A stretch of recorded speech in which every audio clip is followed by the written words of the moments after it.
Hello, ನಮಸ್ಕಾರ ಎಲ್ರಿಗೂ. Welcome back to my YouTube channel. ಯಾರೆಲ್ಲ ನನ್ನ ಚಾನಲ್ಗೆ ಸಬ್ಸ್ಕ್ರೈಬ್ ಆಗಿದ್ದೀರಾ, thank you so much. And ಇನ್ನೂ ಯಾರೆಲ್ಲ ಸಬ್ಸ್ಕ್ರೈಬ್ ಆಗಿಲ್ಲ, ದಯವಿಟ್ಟು ಸಬ್ಸ್ಕ್ರೈಬ್ ಆಗಿ, ಹಾಗೆಯೇ ಪಕ್ಕದಲ್ಲಿ ಕಾಣೋ ಬೆಲ್ ಐಕನ್ನ ಕ್ಲಿಕ್ ಮಾಡಿದರೆ ನೆಕ್ಸ್ಟ್ ವೀಡಿಯೋಸ್ ನಾನು ಅಪ್ಲೋಡ್ ಮಾಡುವಾಗ ಫಸ್ಟ್ ನೋಟಿಫಿಕೇಷನ್ ನಿಮಗೆ ಬರುತ್ತೆ. ಇವತ್ತು ನಾನು ವಿಡಿಯೋ ಮಾಡ್ತಿರೋ ಕಾರಣ, ಇವತ್ತು ನಾನು ಈ ಗಿಡ ನೋಡಿದೆ. ಇದು ಯಾವುದು ಅಂತಂದರೆ ಭೃಂಗರಾಜ್.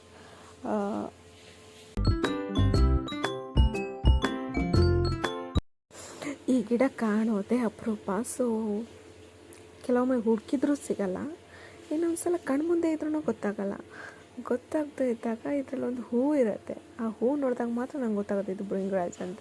ಸೊ ಅದನ್ನು ಕಿತ್ಕೊಂಡ್ಬಿಟ್ಟು ಹೋಗ್ತಾ ಇದ್ದಾರೆ ನಮ್ಮಮ್ಮ.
ಈ ಒಂದು ಭೃಂಗರಾಜ್ ಜ್ಯೂಸ್ಗೆ ನಾನು 1 ಟೇಬಲ್ ಸ್ಪೂನಷ್ಟು ಕ್ಯಾಸ್ಟರ್ ಆಯಿಲ್ ಅಥವಾ ಹರಳೆಣ್ಣೆನ ಮಿಕ್ಸ್ ಮಾಡ್ತಾಯಿದ್ದೀನಿ.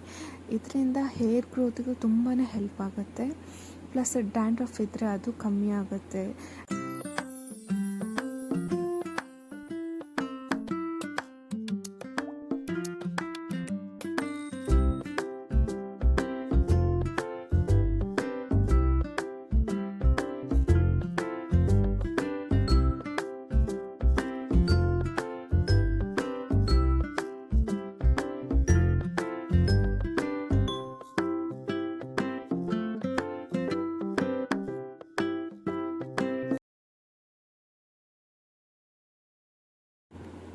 ಭೃಂಗರಾಜ ಅಪ್ಲೈ ಮಾಡಿದ ಮೇಲೆ ಒಂದು 5 to 10 ಮಿನಿಟ್ಸ್ ಹೆಡ್ ಮಸಾಜ್ ಮಾಡಿ, ಆಮೇಲೆ 1 to 1.5 hour ಆದಮೇಲೆ ಹೇರ್ ವಾಶ್ ಮಾಡಿ. ಸೊ ನಿಮ್ಗೆ ಬೆಸ್ಟ್ ರಿಸಲ್ಟ್ ಬೇಕಂದರೆ ವೀಕಲ್ಲಿ 2 ಟೈಮ್ಸ್ ಆದರೂ ಅಪ್ಲೈ ಮಾಡಿ. ಸೊ 1 ಮಂತಲ್ಲಿ ನಿಮ್ಗೆ ರಿಸಲ್ಟ್ ಗೊತ್ತಾಗುತ್ತೆ. ನನ್ನ ವಿಡಿಯೋ ಇಷ್ಟ ಆಗಿದ್ದರೆ ಲೈಕ್, ಶೇರ್, ಕಾಮೆಂಟ್ ಮಾಡಿ, ಸಬ್ಸ್ಕ್ರೈಬು ಮಾಡಿ.